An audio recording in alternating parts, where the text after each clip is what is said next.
Good afternoon. Welcome to the July 22nd, 2024 Parks and Recreation Commission meeting of the City of Boulder City.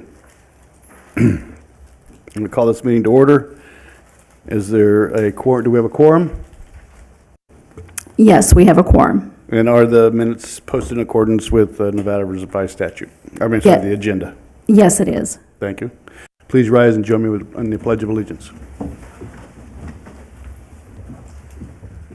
I pledge allegiance to the flag of the United States of America and to the republic for which it stands, one nation under God, indivisible, with liberty and justice for all.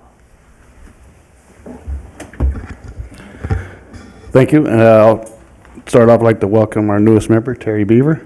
Thank you for being here. We'll open it up for public comment during this period of the agenda. Items must be limited to matters on the agenda. Each person has up to 5 minutes to speak on a specific agenda item. Do you have anyone in the audience who would like to speak at this time?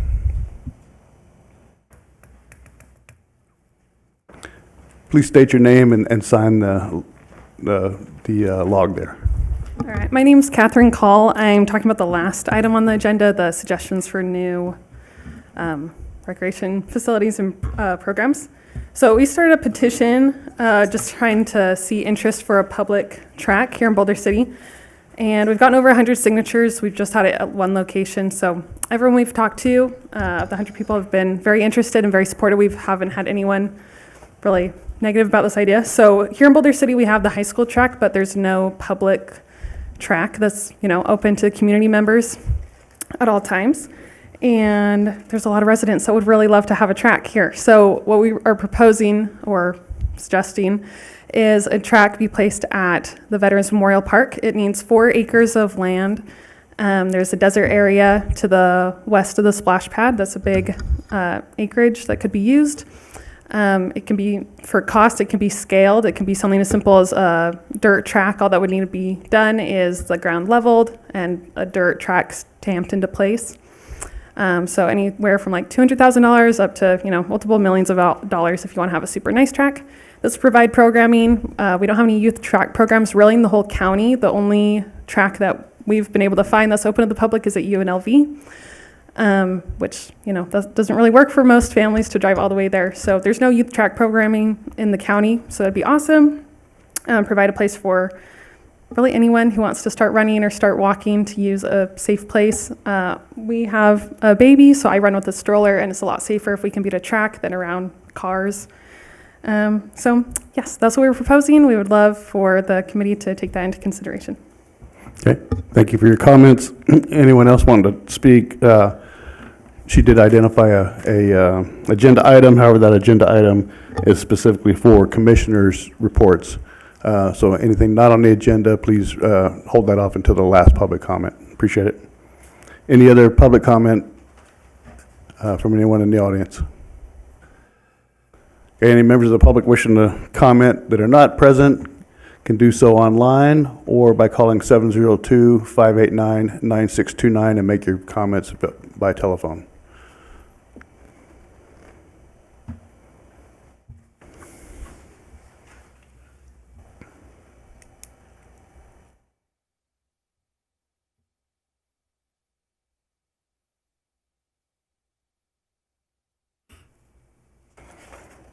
This is the first public comment period for the Parks and Recreation Commission meeting. Anyone wishing to make comment may do so now in person or by calling 702-589-9629.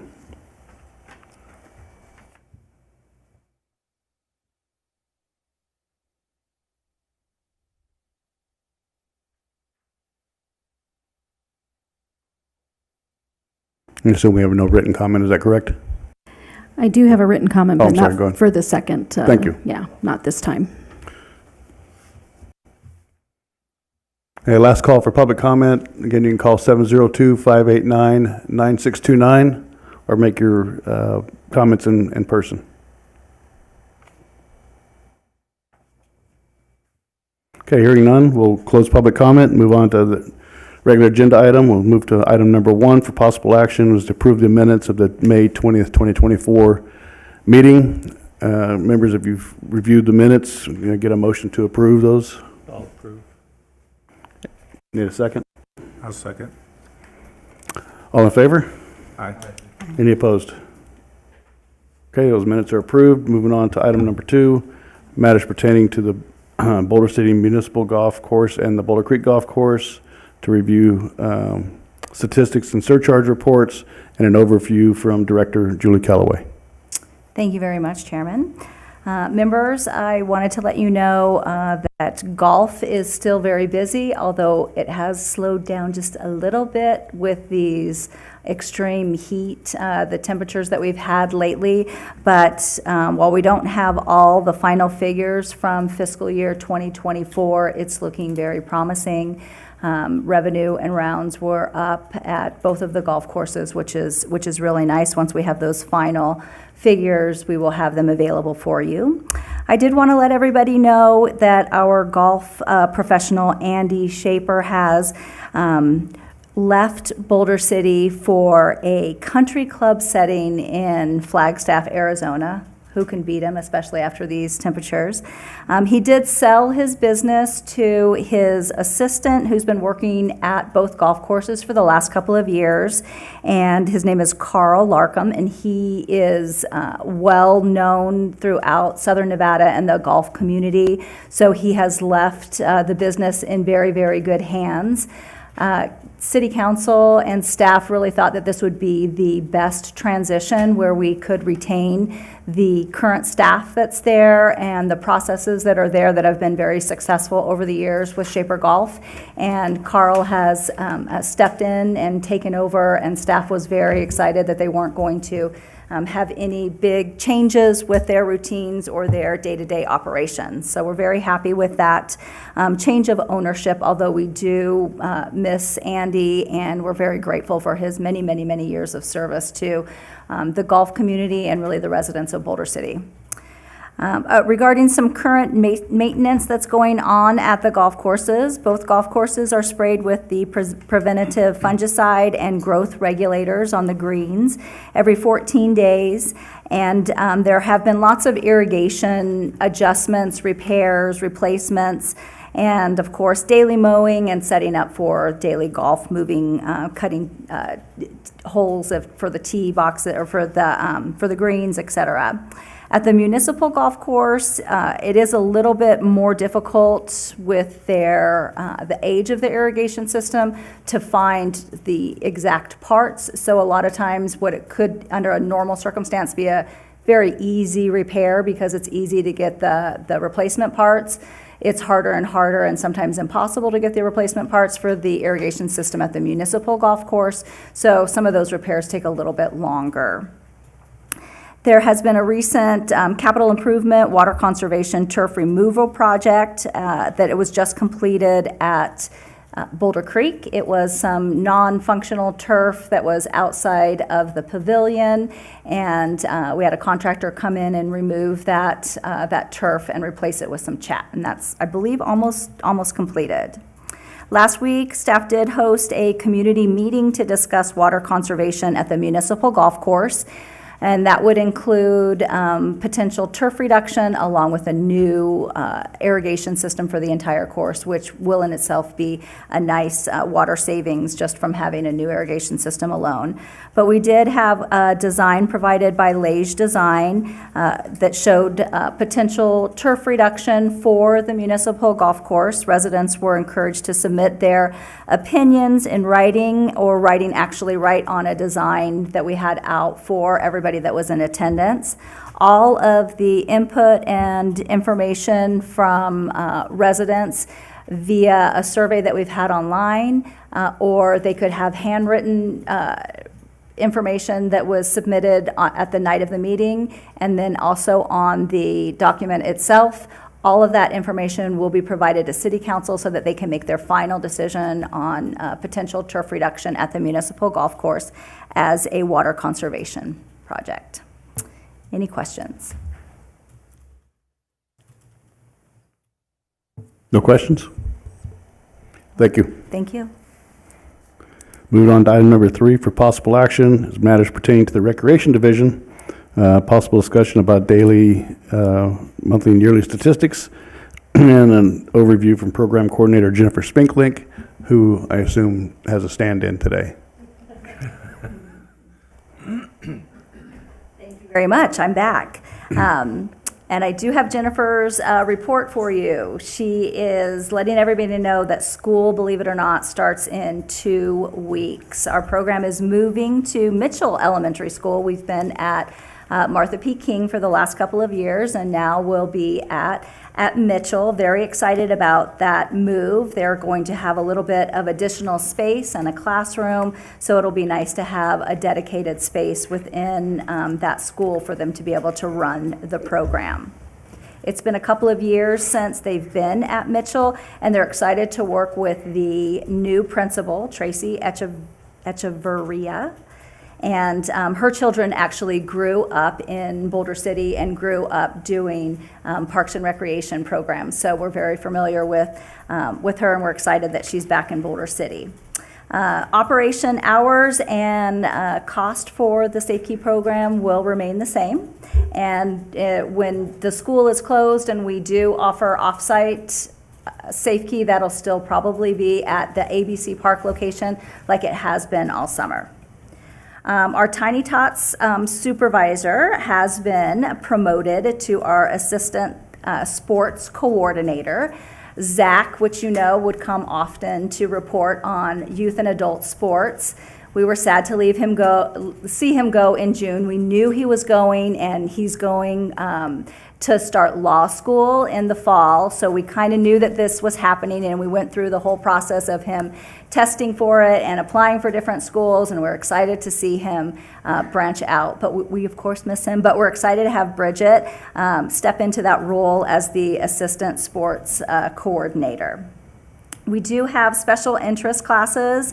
Our line dance Pilates instructor has added an additional line class for intermediate students. That'll be on Wednesday evenings. And horseback ridings, which have been on hold because we're making improvements to the city arena. That should be starting back up in September, which is nice because it'll be cooler temperatures, but there'll also be a nice facility for them to work out of. Nothing new to report with the Art Center and Fitness Center, but if you have any questions, I can try to answer them for Jennifer. Anyone with questions? Hearing none, we'll move on. Thank you. Thank you. Now we have an overview from Sports Coordinator Jay McGowdy, and maybe Bridget Moritano also. There we go. All right. Yeah, so as Julie said, Zach headed off to law school, so I wanted to introduce Bridget, and we're pretty excited to have her on, so this is Bridget. Hi. Okay, so for our adult sports, we're in week 3 of our men's basketball summer season.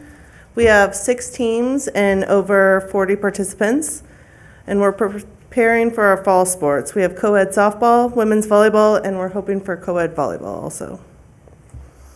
For our youth sports, we've been running 7 summer camps since the beginning of June for the ages of 7 to 14-year-olds. No, 4 to 14-year-olds. For the 4 to 7-year-olds, we have dance and soccer. And for the 8 to 14-year-olds, we've had dance, volleyball, basketball, pickleball, and science. We've gotten between 20 to 40 kids for each camp each day. And we've received many compliments from the parents and kids for having fun activities for the kids to do during the summer. Soccer clinics are coming up on August 3rd, and practices will start the following week, and games will begin in September. That's it. Any questions? Anyone? No. Thank you. Thank you. Well done, Bridget. Okay, moving on, item D of item 3. Overview of the Parks and Recreation Director Julie Callaway on the administrative items of the department. Thank you. I did provide you with a list of the special events that are currently on the calendar for the next 12 months. It probably looks a little bit different to you from the one that you've received in the past. Our staff has worked on streamlining our processes and came up with this more friendly version highlighting our special events for the next 12 months. I am excited to announce that we do have another internal promotion other than just Bridget. After a competitive recruitment, Jennifer Spinkelink is the new Parks and Recreation Analyst for the Parks and Recreation Department. We're excited for her to be taking on some new roles and responsibilities, and apparently she thought she could go out and celebrate and be on vacation instead of being at this meeting. So she will be back next meeting in September, and obviously jumping into her new role. Capital improvement projects. The new pickleball courts for Veterans Memorial Park is about 95% through the design phase. The next step for this project would be for staff to review the plans, and we might get some input from our pickleball playing community as well, and make some adjustments. And then the next step would be that it would be out to bid for construction. This project, as you know, has been going on probably for a good year and a half, perhaps. It just takes a while to have the funding approved, to go through the bid process for design, et cetera, et cetera. So we are still several months out before we will actually be playing at Veterans Memorial Park, but I do want to let you know that it has and it will continue, and it is continuing to move forward. And the location of this would be right adjacent to the basketball court at Veterans Memorial Park, and there'll be 4 courts that we're putting out there. A couple of other projects that we're working on, the possible addition for solar lighting at the new dog park. We're looking into a couple different options for that. And playground safety surface repairs at our playgrounds. The solid pour-in-place surface has some improvements that need to be done. So we'll be looking at getting a bid in the next couple weeks, months, and then have that work be done so that it's a solid surface again for that. Any questions? I have. How many pickleball courts are they designing for? 4. 4? Are they going to be joint use like for anything else, or are they going to be dedicated pickleball courts? Dedicated. Thank you. Anyone else, questions for Julie? Thank Okay, you. hearing none, we'll move on to item number 4, matters pertaining to the aquatic division. Review the statistics and an overview from aquatic coordinator Sheree Brennan.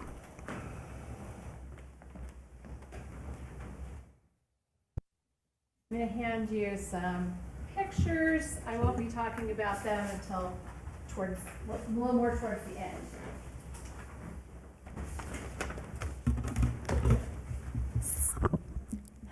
Good afternoon, good evening. So it's been great to have a full complement of lifeguards this summer, and how quickly summer is over because school starts so early. We have quite a few heading off to college, or just with their availability has changed. By the second week of August, we're going to be in that same old sad story of needing lifeguards. We're working on a modified schedule for pool hours, what we can offer, and we may be back to that situation of hiring from a lifeguard staffing company again. We continue to put the word out that we are hiring, and depending on instructors' availabilities, we can offer that training at our pool. I've tried to highlight the last couple of times, highlight a staff member. Well, sadly, the staff member that I wanted to highlight tonight, outstanding and dependable cashier Elizabeth Haga, she and her husband just moved to Carson City, so her last day was a week ago. She worked for us for over 6 years, and she's definitely going to be missed. But she's been really great employee. Didn't know anything about computers and database and all that kind of stuff, and she stuck her nose to the grindstone and learned it, and has done a good job for us.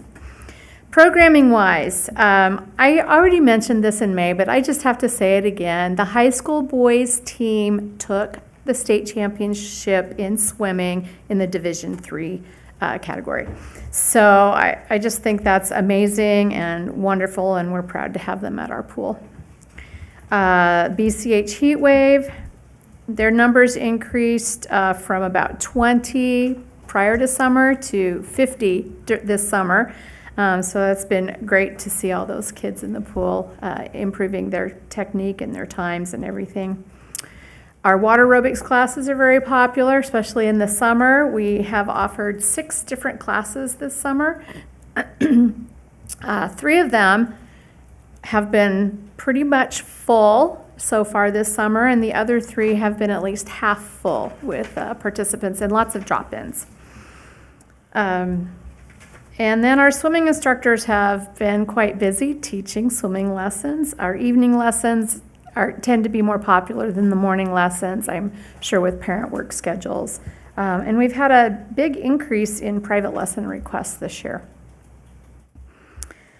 We had a different request this summer from the high school football team. High school coach wanted to use the pool for workouts 1 day a week. So they came in 3 times in June and did some crazy workouts in the pool that caused the water to go everywhere. And drove the lifeguards crazy, but it was good for them to be able to use the pool. They had about 50 kids each time. Special events. We kicked June off with, at Director Calloway's suggestion, Beat the Heat, because we had those crazy temperatures so early in June. So what we did was offer free swimming for anyone of any age, not just the youth.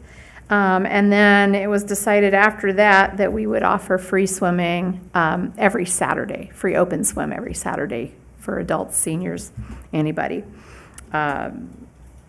On June 20th, we once again, so this is where the pictures come in, we once again hosted the world's largest swimming lesson. This is an event that takes place around the world on the same date. This was the 15th anniversary of the swimming lesson. And the mission of the organization is to increase knowledge and awareness of being water wise, water safe, and their main message is that swimming lessons save lives. This was our 5th year to participate in the event, and we had a total of 82 participants, and that includes students, instructors, and volunteers, and the lifeguards. So there's a couple of picture pages there from the world's largest swimming lesson. And then even though this report is reflecting May and June, I couldn't resist including a picture in that stack of one of our youngest coin toss participants, cute little guy who was in the wading pool collecting toys. I thought he was awfully cute. So there will be more about the coin toss in the September report. And then we've had a new friend at the pool. We've had a hawk that I think originally he fell out of his nest, his or her nest. He couldn't fly very well. He was hiding out at the pool under our rolled up pool covers. And we kept taking little dishes of water and trying to make sure that he would survive. Somehow he made it back outside the fence. He has since begun to fly. This was started about a month ago. So I included a few pictures of our little friend. He comes back all the time and hangs out at the wading pool. So Wednesday, 2 days from now, we will have our cardboard boat races, and this year's theme is Pirates. The judging will begin at 6 p.m., and then the water races will begin at approximately 7 p.m. We give away trophies, door prizes, goodie bags, and medals for that. And then I think I had a picture there of some pipes. Andy, one of the plumbers for the city, installed a connection on our freshwater line in the mechanical room that includes the connector so we can have a 1-inch hose rather than a garden hose for cleaning the filtration grids. And I got to use that last Tuesday, and it sure sped things up, having a bigger diameter hose and a nice nozzle on there. And that is all I have, unless you have questions. Any questions for Shuri? So, have you had any other problems with the pool in the pump room in the last couple months? I know. We have a problem, but we don't know where it's stemming from. We continuously get air in the pipes, but I don't think it's in the mechanical room, but I've been working with Public Works and Probably underground. quite likely, or the trench is probably full of cracks. It just seems odd that when most everything's underwater, how does air get in there? But that You has gotta been. feed it, you gotta feed it with pipes underground, so. Yes, yeah, so that has been one of the things that we've struggled with this summer.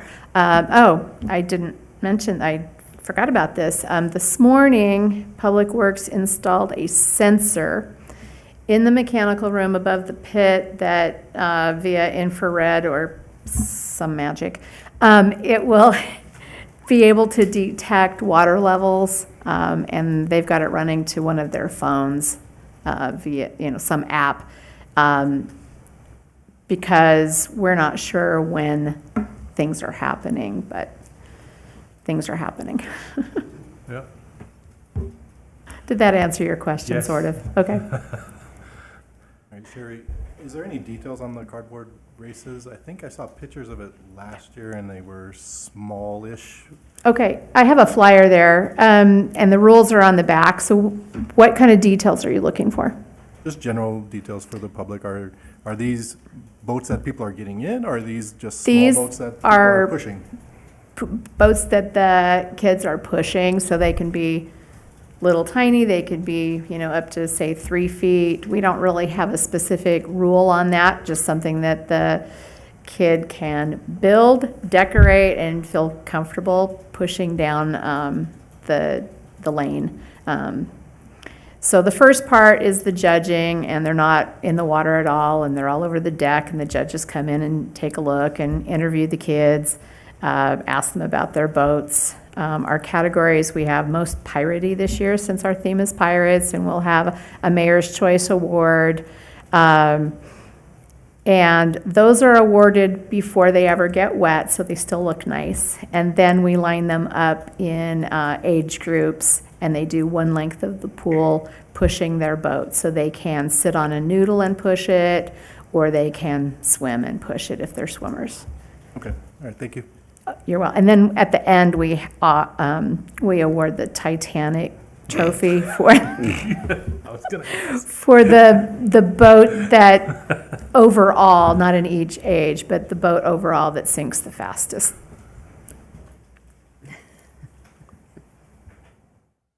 Okay, anyone else?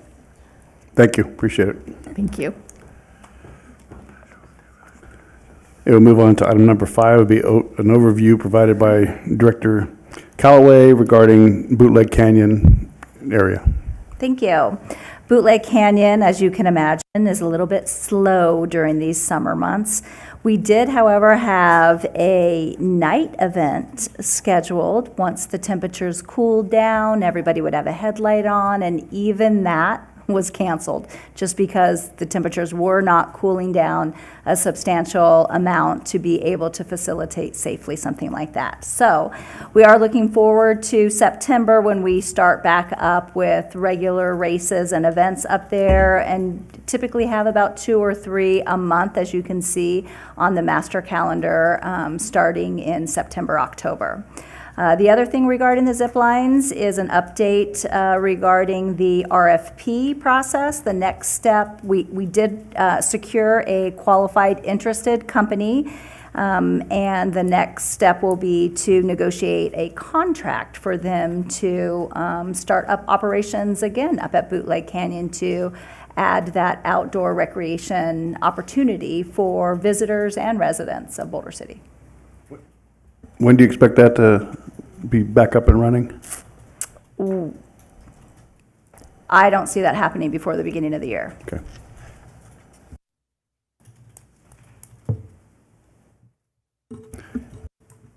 Anything else? That's it. Any Okay, questions? any questions? Thank you. Thank you. Okay, we'll move on to item number 6, review and provide recommendation to the City Council regarding the Shane Patton Scholarship Foundation's Public Memorials and Monuments application. Are you going to take the lead on this? Okay. Thank you very much. So tonight, in front of you, we will be looking at, or y'all will be looking at the application submitted by the Shane Patton Foundation. As some of you may recall, City Council previously requested the Parks and Recreation Commission to provide input on a citywide policy on memorials and monuments requested on city-owned property. At the November 28th, 22 meeting of the Parks and Recreation Commission, the commission accepted the proposed draft, but did recommend that an appropriate location be predetermined for monuments and memorials. City Council approved the administrative policy regarding the public memorials and monuments on March the 28th of 2023.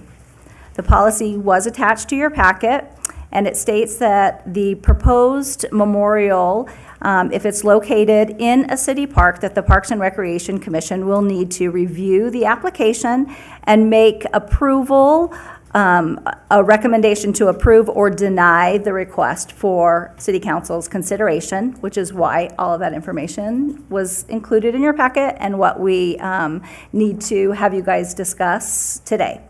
The policy does state that all of the review and approval consideration of monuments should be based on the totality of the criteria detailed in the policy, including the overall cost and upkeep of the memorial, the location of the memorial, appropriateness of the location so that it doesn't disturb appropriate public use of the space, consideration of any potential risk and open space preservation, code compliance, and property rights. Large monuments, which are determined by the cost equivalent estimate of the monument itself, must demonstrate a high level of significance, recognizing an outstanding contribution to the cultural, political, or social development of Boulder City, the state, the county, or the international community.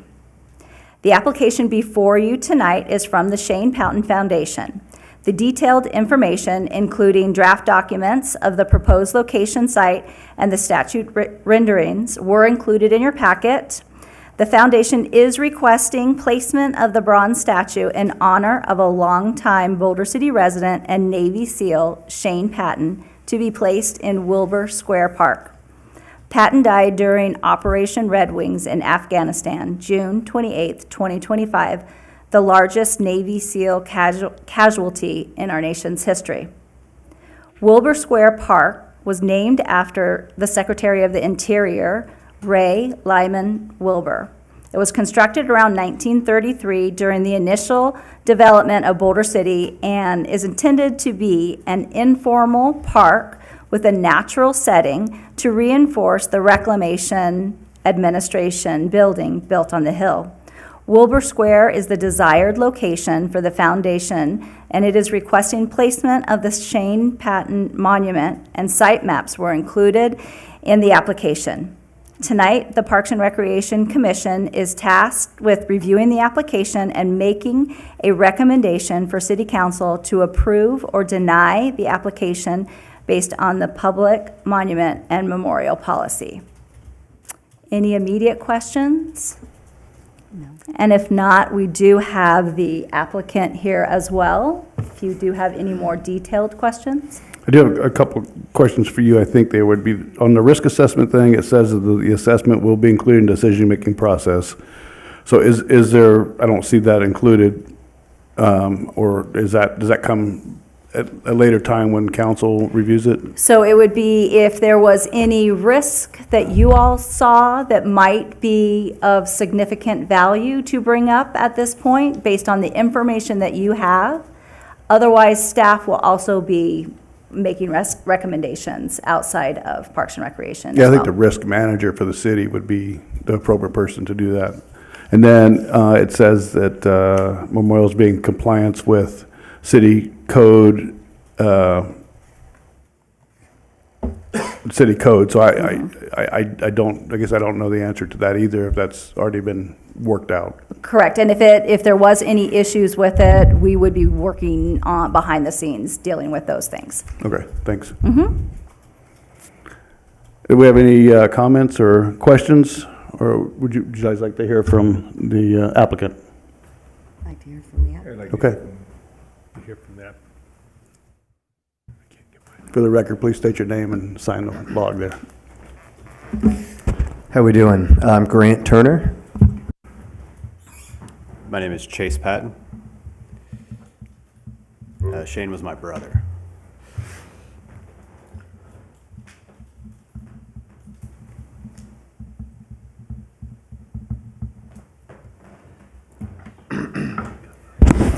Yeah, so this is a long time coming. We started the foundation in 2008 with really, it was all about keeping Shane's memory alive, an opportunity to get together once a year, talk about Shane, tell stories, raise money for a good cause, which at the time was just scholarships for Boulder City high school students going to college.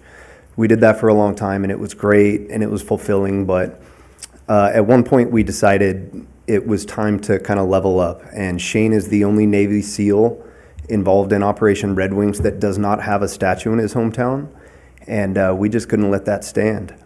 So the first step in the process was we contacted a friend of Shane's, Boulder City native named Barrett Thompson. You guys might know Brent Thompson. He did he's basically responsible for Bootleg Canyon. Brent was a really talented artist in his own right. Barrett is he's one of the most talented people I've ever met.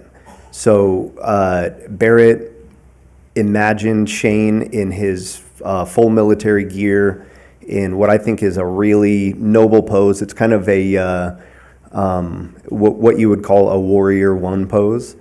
And I love it. It's very fitting. He's got his service rifle. So to bring that to life, what we could have done is just get a 3D, basically Barrett made the thing as a 3D model. We could have had that cut out of foam, and turned into a statue, but it would have been very kind of artificial. It would have been computer generated, right? So what we did was we found this artist named Grzegorz Gwiazda, crazy name. He lives in Warsaw, Poland. He's incredible, this guy. So we talked to him for a long time. He studied Shane. He researched Operation Red Wings. He really took this project seriously and was passionate about it.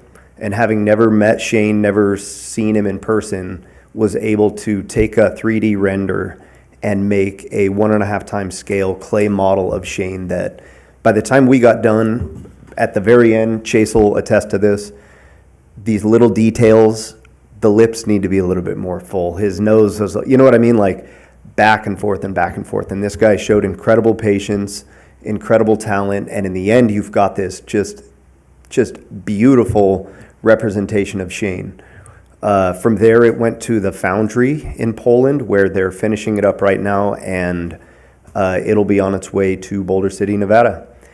We picked the location because of its importance, because of its central location.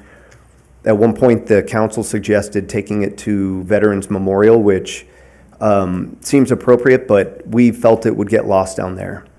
Veterans Memorial just gets nowhere near the traffic, nowhere near the eyeballs, as opposed to Wilbur Square, which is, it's the heart of Boulder City. It's where Art in the Park is, the car shows, Wurst Fest. It's where when Shane and I were in high school, this was kids, pre-cell phone days, if you could believe that. We had pagers, so we couldn't call each other and say, hey, what are we doing? We just met at Government Park every Friday, and then we figured it out. We went in the desert, and we, did what you do in the desert in Boulder City, which is drink soda pops. At the couch. So, barley pops. We're happy to answer any questions. We're really proud of what we've done. We're not asking for anything other than approval. We're not looking for money from the city. We've had a lot of, in addition to raising money on our own just through the Shane Patton Pub Crawl, we've had some really generous donors, notably one who donated a very large sum of money, a guy named Victor, who is just moved to Boulder City. He saw the picture of Shane in the coffee cup. He saw the picture of Shane in the Dillinger, fell in love with the town and reached out and said, let me help. And he broke out his two-story checkbook and pushed us over the finish line. So we are definitely looking for approval, and we're happy to answer any questions. Thank you. Let me start off by saying thank you to your family for the sacrifice and the service of your brother. I appreciate that, thank you. Our job here is to, as was stated, it's pretty simple for us. It's to approve or deny this monument in the location that it's was applied to be in. So with that in mind, let's engage in the conversation you like. But that is our ultimate task, is to approve or deny the location. Okay? Anyone have any comments? So I'm under you're not doing the grants anymore then, correct? Oh, yeah, actually, we are. You still are doing that? Yeah, yeah. We, during COVID, this year we've got, we haven't been in communication with the high school, so we haven't, normally what we do is we receive applications, we go and we do interviews, we get together and then we write scholarships. This year, we haven't been in contact with the city, so we did get one application from somebody directly who just knew about the scholarship, took the initiative and applied, and hopefully they don't watch this before they get surprised with their approval letter, but yeah, we are still doing that concurrently. So the statue is definitely, it's a one-off thing. The Shane Patton Foundation will survive doing scholarships, and also we've done things like uniforms for the Boulder City High School baseball team, some t-ball stuff, you know, just everything community in Boulder City. Correct.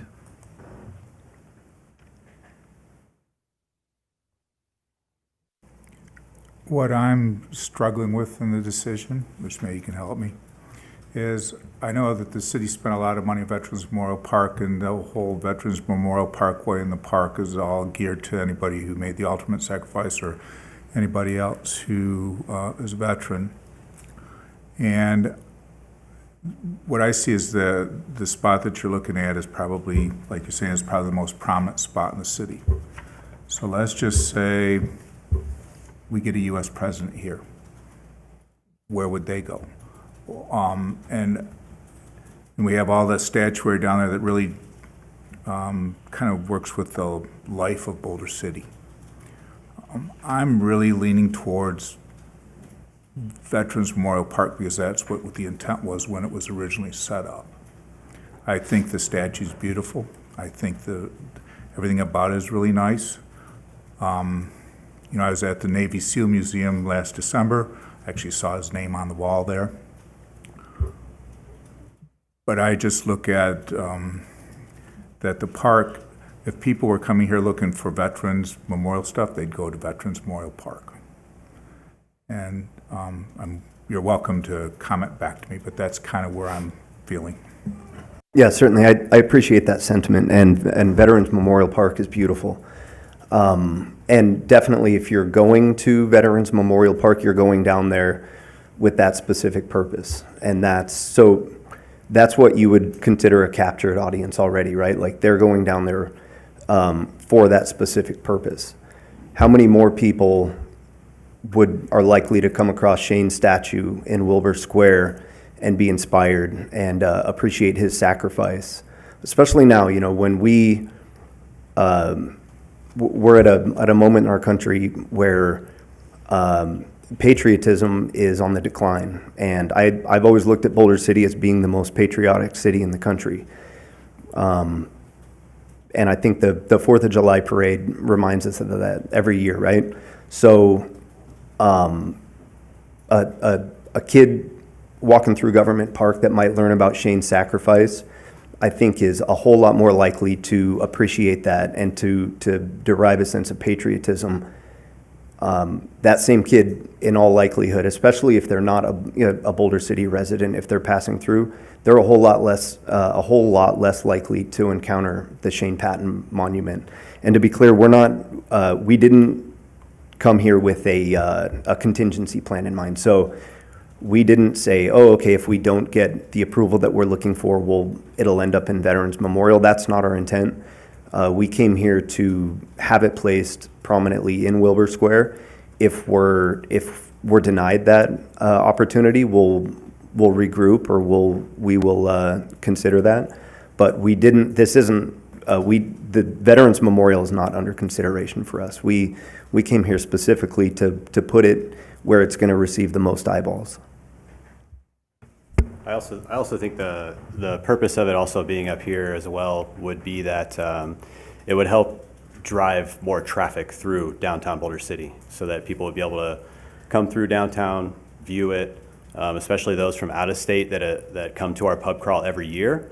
We get people as far as Maine and Massachusetts that will fly all the way here to Las Vegas and to Boulder City and come to our pub crawl. We've even had people from out of the country come here for it.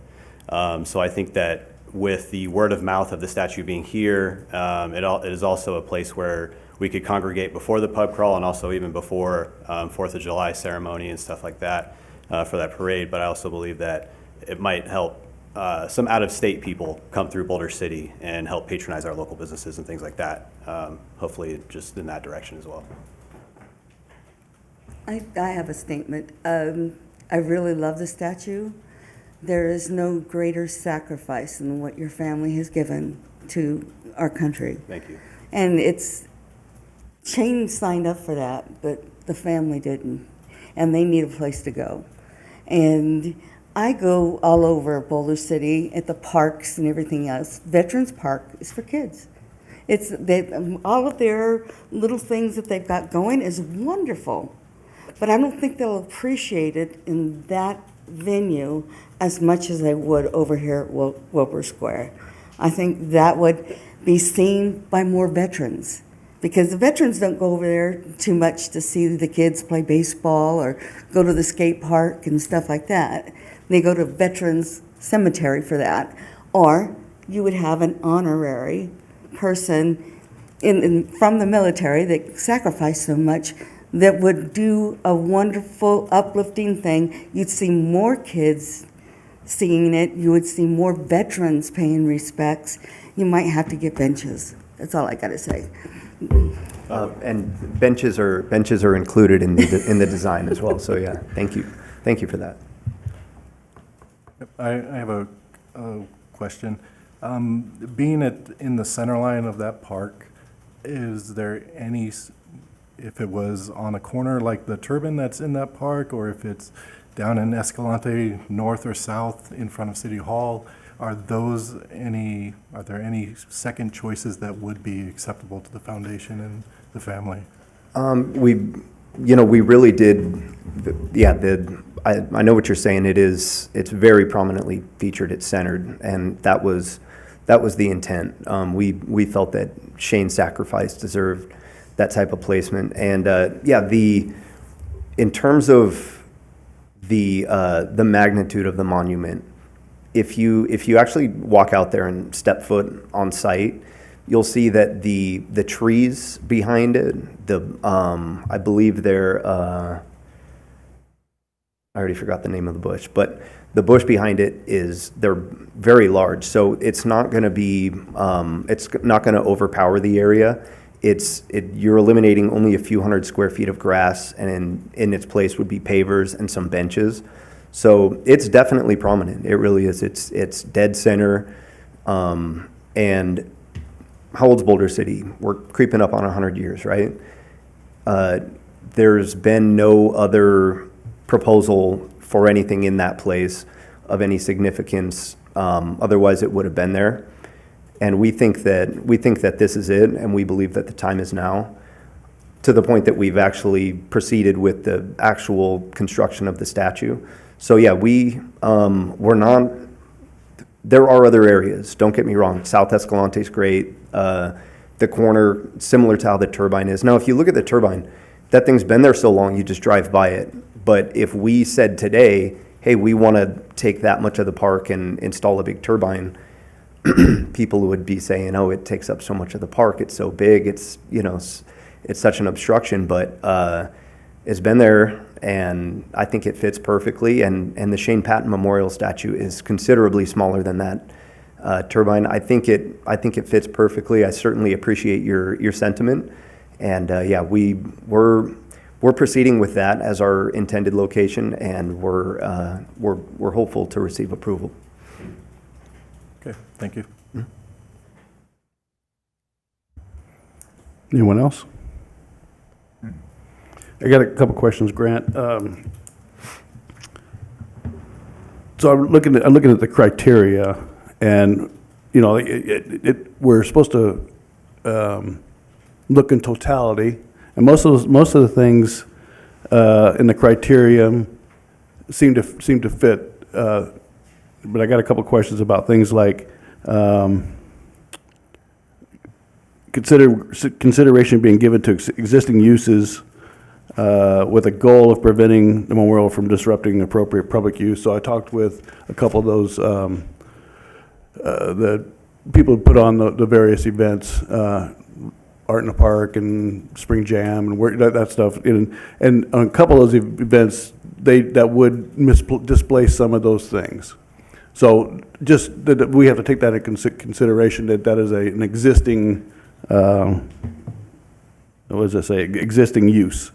And the other one, it's noted that the preference will be given to co-location of new memorials within a site of common interest. So I'm really struggling with kind of what that means, but that if we already have, we have some memorials there, in Wilbur Square, there's a Moses, I think, is the memorial at the base of that tree right behind the spot you guys have identified. And there's a memorial or a marker there for Wilbur. But then Veterans Memorial Park has veterans type memorials now. So I guess I struggle a little bit with what the authors of this really meant. That the preference will be given to co-location of new memorials within a site of common interest. So I guess those are kind of the things that I'm thinking of. And then how do you envision that area immediately behind it, where there are memorials and I think there's a water fountain and several markers, I guess, and the city has a tour map thing there. So do those interfere with the aesthetics of We don't encroach into that area. I'll go in order. As far as, events like Art in the Park, if we could, is it possible to pull up there we go, that's perfect. We are encroaching, I think, something like 18 feet from the very center point, and that what's existing, where the three bushes are shown, just to the north of our of the Shane Patton Monument area, that currently is I think like 3/4 inch rock, and we're not. And then there's a concrete band that exists that is the contour above our statue. So we don't interfere with anything that's existing. It would require only the removal of a small amount of grass, and if possible, I would love to find an overhead, like an aerial view of Art in the Park, because when it was here in October, and same with Spring Jam, we made a point probably 2 years ago when we started this process to walk out, and the booths don't go that far north. So I don't believe what we're proposing interferes in any way with any existing events. The car shows, they set their booth up, basically it would be right at the foot of, basically at Shane's feet, which would be kind of cool. And there's benches, so it adds seating. It doesn't, in my estimation, and I live right next to that park, so I'm there all the time. I see every event that goes through there. I don't believe that area ever has any booths set up or any tables or even cars parked that's normally where the judges table is for Worst Fest and the car shows.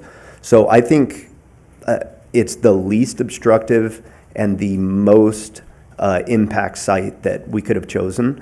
So I could definitely do some homework on that, especially with Art in the Park, because that's the big one. Art in the Park is awesome for Boulder City, and I love it, so we wouldn't want to do anything that interferes with Art in the Park, and I believe that we've accomplished that. The second question, I'm unclear on that as well. I didn't know, I read that as well, and I wasn't sure exactly what that meant. And then, third, what's existing, we don't interfere with any of the plaques, the trees, the planter area, the water fountain. We don't touch it. Okay. And one other question on I think the rendering is 12 feet tall. Is that right? It's time and a half scale, and so that's 9 feet, and it's. Oh, so, okay, so it's 12 on the, Correct, on the pedestal, Okay, yeah. okay. And that's, the pedestal is not a full 3 feet. From grade, the pedestal is, I believe, 24 inches. okay. Any other questions, comments? So my comment would be, I kind of like it downtown. Now, it doesn't have to necessarily be exactly where you have it placed. It could be anywhere, but veterans, I get it, veterans. But people come visit, they go downtown. They're walking around downtown, they walk around, they go to the parks. They don't go visit Veterans Park, because they go down there for a dog show maybe, that we have 2 or 3 times a year. But I like it, I'd like to see it placed downtown somewhere. I agree with you. I love veterans. I've been down there, I think, once in the last 12 months. It's awesome, and for people that go there, it's primarily locals who would already be knowledgeable of Shane, and to your point, Teresa or Mrs. Bieber, it's kids. There's a lot of kids down there, and that's awesome. Boulder City kids are going to learn about Shane one way or another, unless you have to go out of your way to not know about Shane Patton. If you're passing through Boulder City, or if you're visiting Boulder City with the intent to experience the Shane Patton Monument, I think we want to receive you downtown. I think that's, after a great deal of consideration, that's where we believe the monument belongs. And yeah, we're really happy with what we put forward, and it's not represented here, but we have so much support in the community. We've got several petitions filled up. We've got thousands of people walking around in Shane Patton pub crawl t-shirts ready to come to city council when the time is right. And so the support for it, we have a very large amount of support that's, while it's not currently represented today, you're going to be seeing it real soon. We've intentionally been quiet, but now that we're at the finish line, there's going to be a whole bunch of noise. Do you find that particular position will actually attract more people to that area and actually enhance the ability for them to look at the other plaques in honoring the different people? I was just thinking that you get a viewpoint, because I've been at the park many, many times, and it would actually draw somebody's attention to that. And there are people that go from veterans monuments to veterans monuments, so it would definitely help the downtown business, I would think.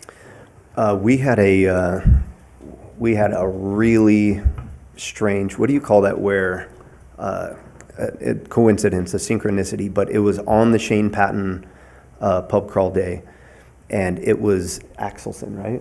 Mm-hmm. Matt Axelson? Yeah. Matt Axelson was one of the Navy SEALs that Shane was sent, that was in Operation Red Wings. He was one of the 4 that was surrounded by the enemy and unfortunately lost his life. And Shane was on the rescue mission to save those 4 SEALs. Just coincidentally, on the Shane Patton pub crawl day, at the Dillinger, at table 4, my manager comes up and he says, "You have to go to table 4 right now." So I go over there, and it's the Axelson family. They just happened to be passing through Boulder City. They knew about Shane. They saw the shirt. They were crying their eyes out. It was so powerful. We exchanged information. We gave them a Shane Patton shirt. They gave us a pin. You know what I mean? It was awesome. Had we been able to walk them a 5-minute walk up to Wilbur Square and show them the Shane Patton Monument, what could have possibly been better than that? Also knowing that he has a monument in his hometown, I think it's a very American, very patriotic thing to do, and I think it's just perfect for Boulder City. Anyone else? Okay, a reminder that we are making a recommendation to City Council. I would entertain a motion from anybody to approve or deny the application as submitted, so we can make a recommendation to City Council.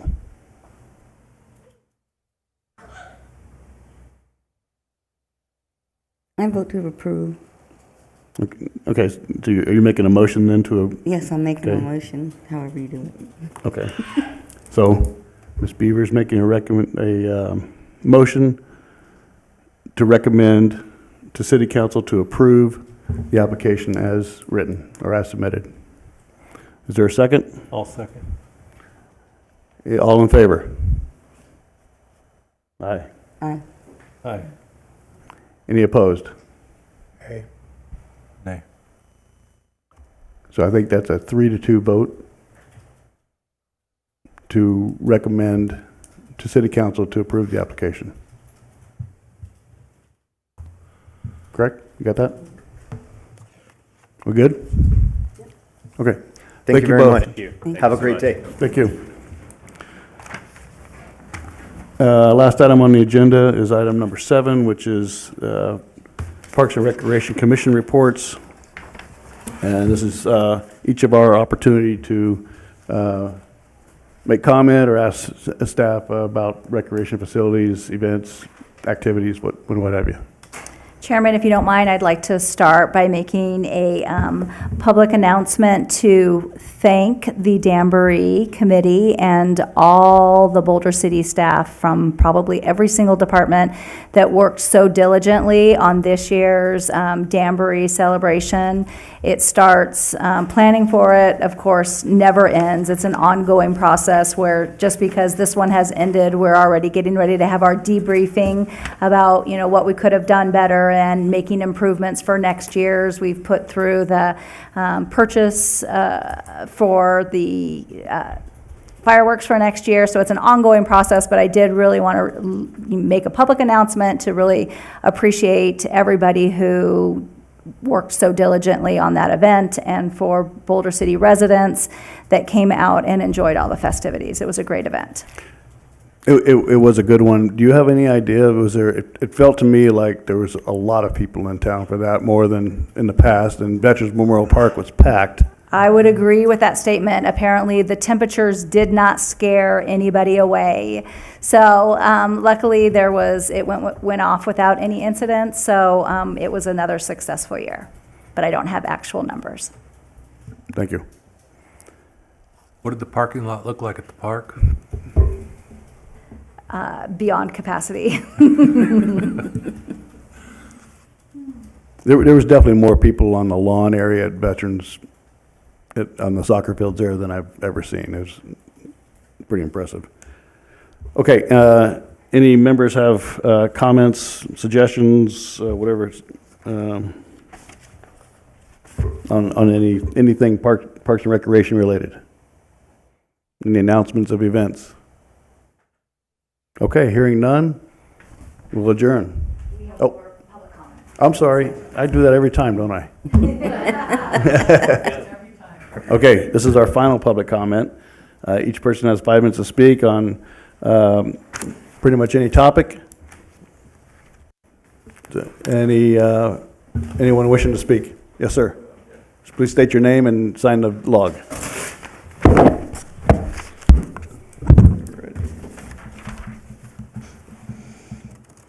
All right, so my name is Dr. Taylor Call. I'm the owner of Champion Physical Therapy here in town. So going off of the idea to build a public track for the citizens of Boulder City, it wouldn't just be for Boulder City, it would be for Henderson, Las Vegas. I was just with a running group out in Las Vegas the other day, and Las Vegas has the same problem. There's no open tracks anywhere really in the county. I mean, occasionally Henderson will open one up, but ever since, I believe it was COVID, the Boulder City High School track got closed down. There hasn't really been an opportunity for anybody to be on a track, which is strange for me coming from Seattle. Every track was open. You just walk right on. It's a different culture here, I guess. So I'm just here to present to you all of the reasons why we should have a public track. Reason number one is it would help businesses in Boulder City. It would help bring people to Boulder City, specifically to use the track. If we are the premier city with a track, people would come here to train on it. It's for people of all abilities, all ages, runners that want to train at an elite level, obviously need a track, as well as people that can't walk on hilly roads or gravelly roads. They need a flat surface to be able to walk on. There's an interesting fact about longevity of life. So this is just I guess a fun fact for you guys. So the number one predictor of how long a person is going to live is not obesity. It's not diabetes. It's what is a person's VO2 max. So if you don't know what a VO2 max is, that's their aerobic capacity, which is basically how much oxygen they can process in a minute. It's how fit they are, how fast they can walk or how fast they can run. That's, as far as we can tell, that's the number one predictor of someone's life, of how long they're going to live. So this is a big concern of mine moving to Boulder City, is that there's no place to really train VO2 max. So we propose it. I think you heard my wife earlier propose that we build a track on the west side of Veterans Memorial Park in the open desert area. There's not really anything there right now. As far as I know, it appears to be an open desert, kind of between the splash pad and I think it's the golf course on the other side. So that's our proposal. It takes about 4 acres to do. It would be significantly cheaper per capita than the proposed pool budget, so that's the selling point. Although I am in favor for the pool. I'm not trying to vote down the pool or anything, but it's a need for Boulder City. So I don't know if anybody has any questions about that or anything. Apologies, but this is you talking to us opportunity. Because it's not on the agenda, we won't be responding to your comments today. Okay. How do we get it on the agenda? Or is that a question I can ask? You can see the Parks and Rec Department for opportunity to get on the agenda. Okay. But all right. Thanks. Ms. Callaway would be your point of contact. But thank you for your comments. Anyone else for public comment?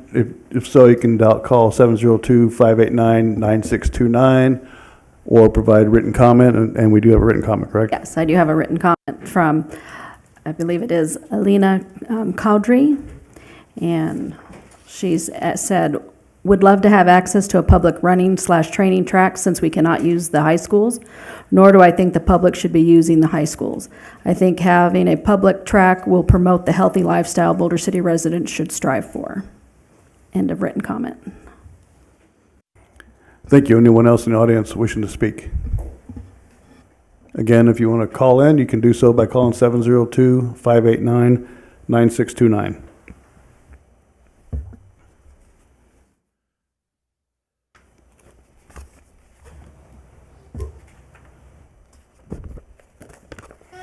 Okay, hearing no additional public comment, now we'll adjourn the meeting.